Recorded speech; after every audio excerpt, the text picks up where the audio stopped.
I went to return the scarf I'd borrowed. It wasn't like I had any reason to linger, but I found myself standing in front of her door longer than necessary, fingers wrapped around the soft wool, trying to convince myself I wasn't doing something unnecessary. She opened the door with that small, slightly crooked smile that always made me pause. I could see the faint crease near her eyes. Not from age, not really, just from smiling too little and living too much. "Ah," she said, hesitating.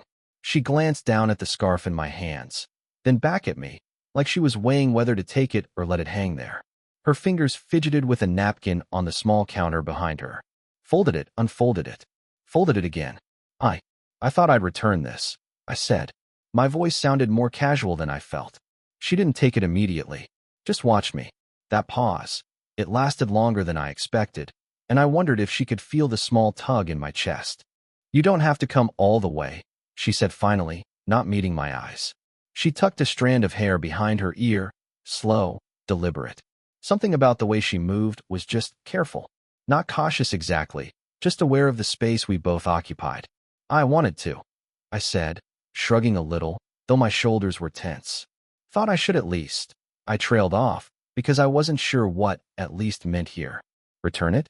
Or something else entirely? She tilted her head, soft laugh escaping.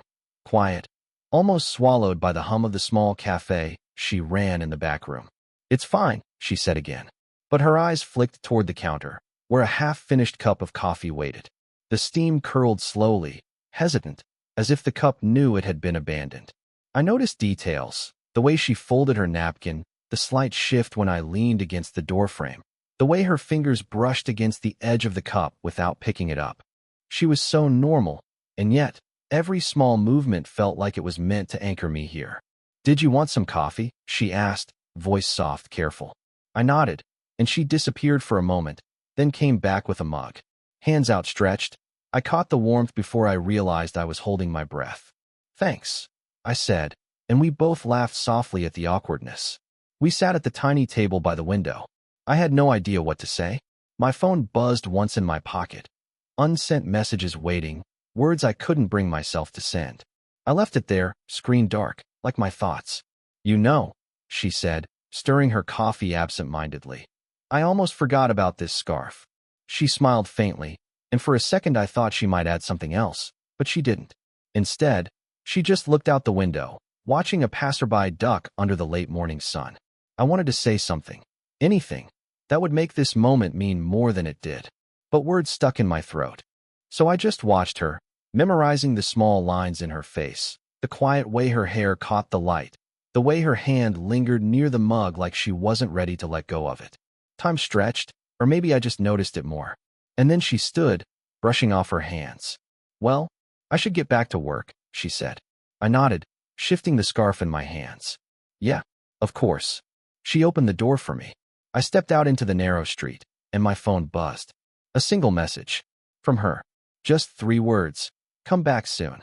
I didn't move for a moment, staring at the screen. The scarf was still in my hand, but now it felt like it carried something else entirely. Something heavier, quieter, yet impossible to put down. And just like that, I was already thinking about returning. I told myself I was only going back for the book I'd left on her counter. That's what I rehearsed in my head while walking there again, scarf folded neatly in my bag, as if returning it once wasn't enough. The bell over the cafe door chimed softly. She looked up from wiping the counter, surprise flickering across her face, quickly smoothed over with that practiced calm of hers. "You again," she said, lips curling slightly. "I forgot something," I muttered, though I wasn't sure if I believed it myself. She leaned on the counter, waiting. What was it? I froze. My mind flipped through excuses, landing nowhere. Finally, I just shrugged. "Guess I'll know when I see it." Her laugh this time wasn't soft. It slipped out before she could catch it, quick and real. She pressed her fingers against her lips, like she was embarrassed by the sound. That laugh lingered in me longer than it should have. I ordered tea, though I didn't even like tea. She brought it over, setting the cup in front of me. Her sleeve brushed my hand. Quick, accidental, but it jolted something inside me I wasn't ready to admit. For a while we sat in the quiet hum of the cafe. She refilled sugar jars. I pretended to read the book I hadn't left here. Then she spoke, her voice low. as though saying it too loudly might undo it. You know, I used to come here before I ever thought of running this place. My husband never liked cafes, said they were a waste of time. After the divorce, I started spending whole mornings in them. Felt different, like I could breathe. Her words trailed off, and I looked at her differently then. Not just as someone's mom, not just as the woman across the counter, but as a person who'd carried silence in her chest and had learned to live inside it. I wanted to ask more, but I didn't. Instead, I stirred my tea pointlessly, watching the leaves swirl. In my head, I pictured people noticing us, wondering why a woman in her 40s would sit across from someone my age. My friends would laugh. My mother would frown. She probably knew all of that too. Maybe that's why her voice dipped when she spoke, or why her eyes never lingered too long on mine. We finished our drinks in quiet. The clock ticked somewhere behind us, steady and unforgiving. I could feel my phone in my pocket, the unsent drafts waiting like anchors I never dropped. When I stood to leave, she followed me to the door.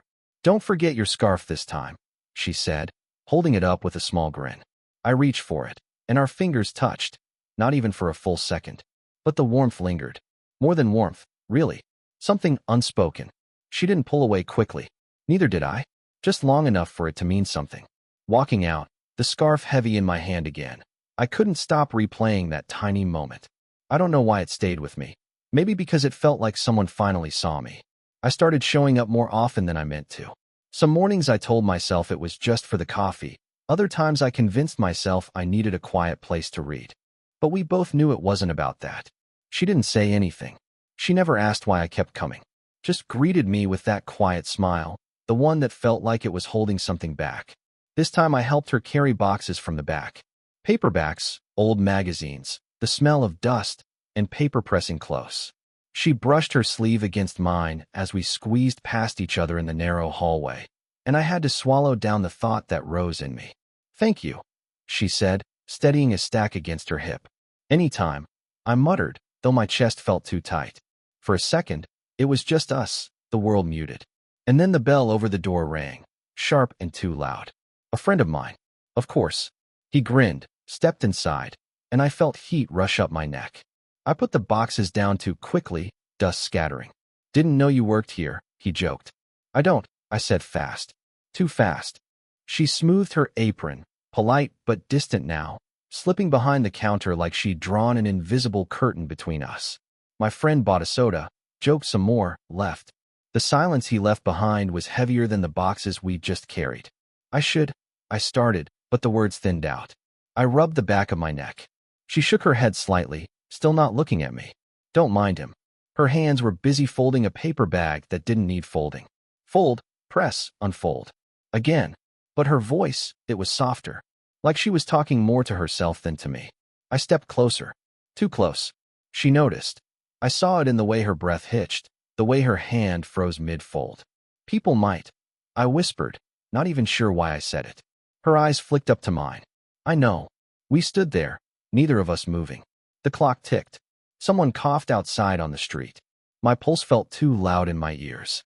"I don't want," she started, then stopped.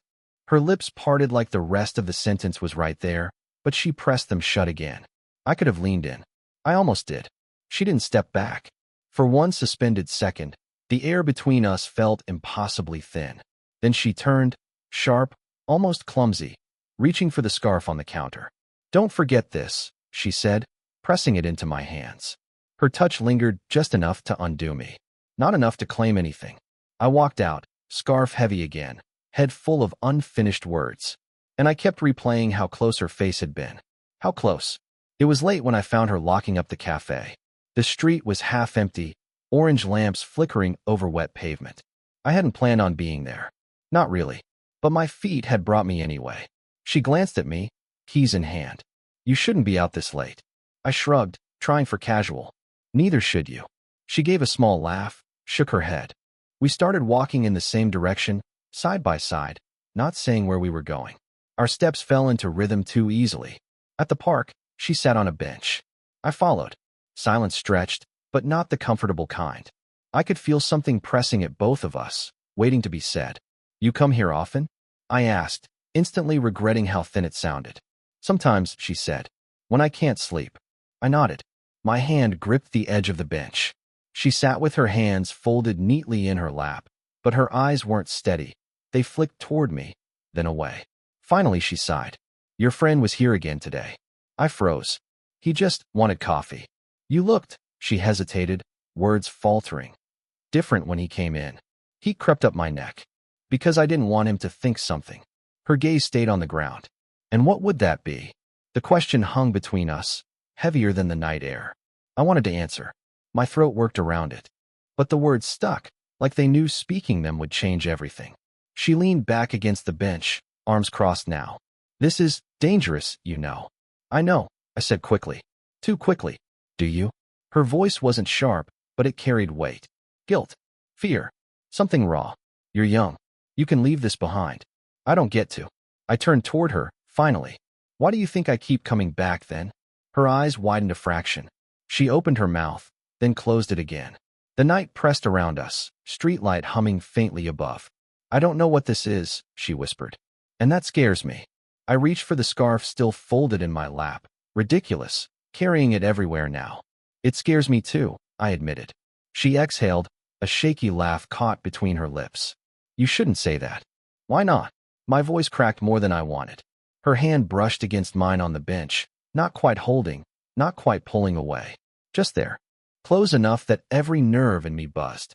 We sat like that, breaths uneven, silence speaking louder than anything else. Her eyes lifted to mine. For a second, the world narrowed to that space between us. The almost, the not yet, the what if.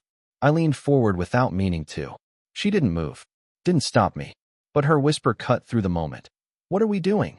The question hung, trembling, unanswered, and I couldn't stop thinking it might be too late not to answer. I didn't go to the cafe for 2 days. Told myself I was busy, but that was a lie. The truth was I didn't know what to do with the weight of her question still echoing in me. What are we doing? On the 3rd day, I gave in. Walked there in the late afternoon, heart drumming too fast. The place was open, but she wasn't behind the counter. A younger girl I hadn't seen before. Maybe a niece, maybe just someone helping out, smiled politely as she poured coffee for the few customers scattered around. I sat down anyway, waiting. She came out from the back eventually, hair tied up, face pale. When her eyes met mine, something flickered, recognition, then a shutter slamming down. She nodded, polite, but didn't come over. That small distance cut deeper than anything she could have said. When she finally approached, it was with my order already in her hand. She set it down carefully. You should probably not come so often. Her voice was low, words shaped more by duty than by feeling. What changed? I asked, almost whispering. She shook her head. Nothing changed. That's the problem. I didn't understand. Or maybe I did, and just didn't want to. She pulled her apron tighter around her waist, like armor. My son's back from school this week. I don't want questions. I blinked. She'd never mentioned him before. Of course she had a son. Of course there was a whole life around her I didn't belong to.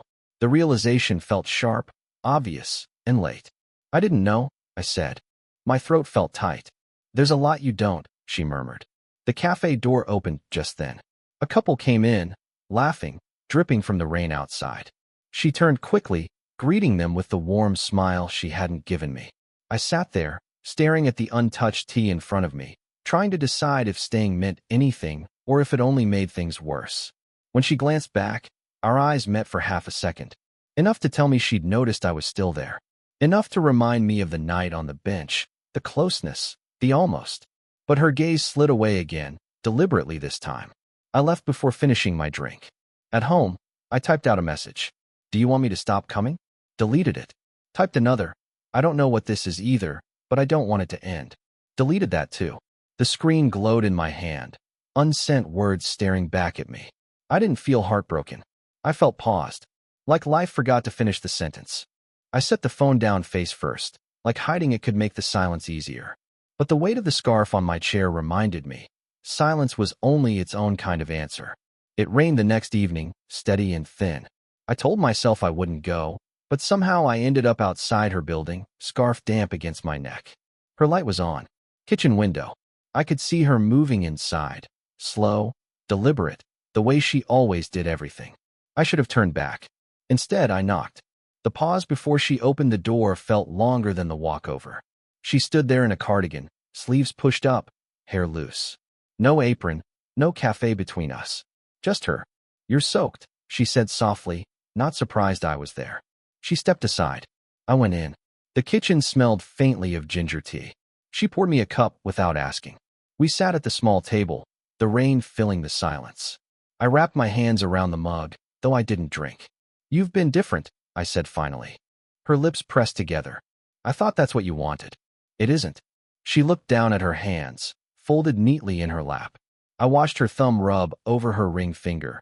A habit, maybe unconscious, maybe not. My son, she said after a while. He's young. Younger than you. I can't, she trailed off. I waited. The clock ticked faintly on the wall. You shouldn't be here, she whispered. I know, I admitted. My voice cracked. But I am.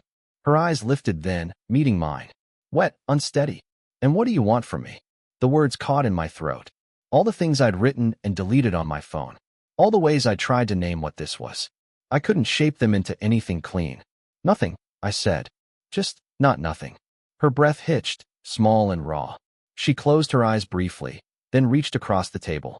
Not to grab me, not to hold, just the faint brush of her fingers against the back of my hand.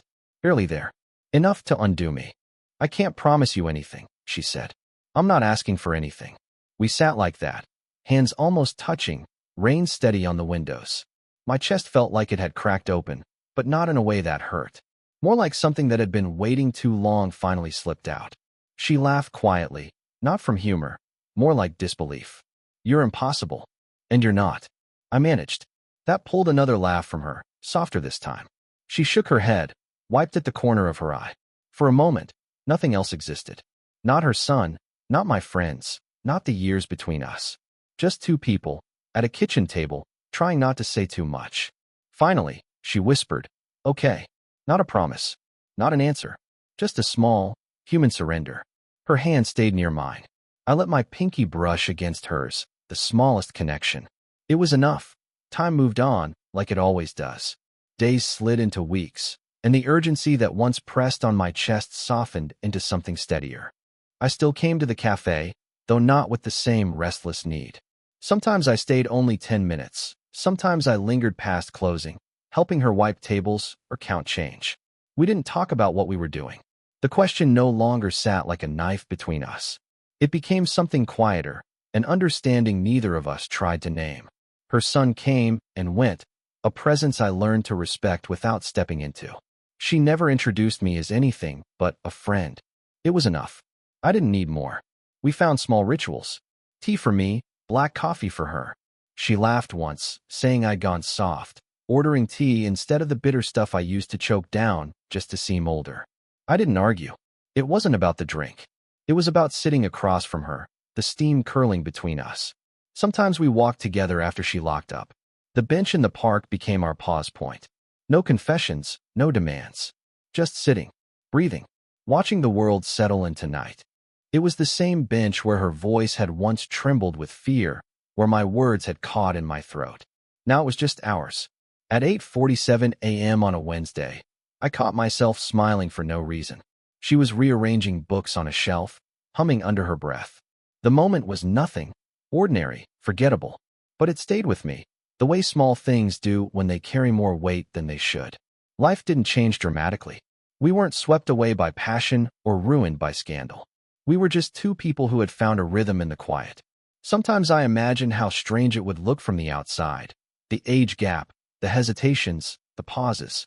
But inside it, from where I sat, it felt less like a story and more like breathing. One night, after closing, I caught her staring at the scarf still draped over the chair in the corner. She shook her head, smiling faintly. You've carried that thing around longer than I owned it. I shrugged. Maybe it's yours again. She didn't take it. Just let it stay where it was, like the scarf had become part of the room, part of us. Later, as we left, she slipped her hand into mine without looking. Not tight, not possessive, just there. I didn't say anything. Neither did she. We walked to the bench, sat down like always. The same streetlight buzzed above, the same clock ticked somewhere far off. But everything felt different. Lighter. She leaned against my shoulder, quiet. I didn't move. Didn't need to. Somewhere in the stillness, I realized love wasn't about the words we never said. It was about this. Tea growing cold, coffee left half drunk, a bench under a tired street lamp. The kind of love no one else would notice. The kind only we would understand. Sparkles, did this story stay with you? What kind of quiet, real love stories do you want to hear next?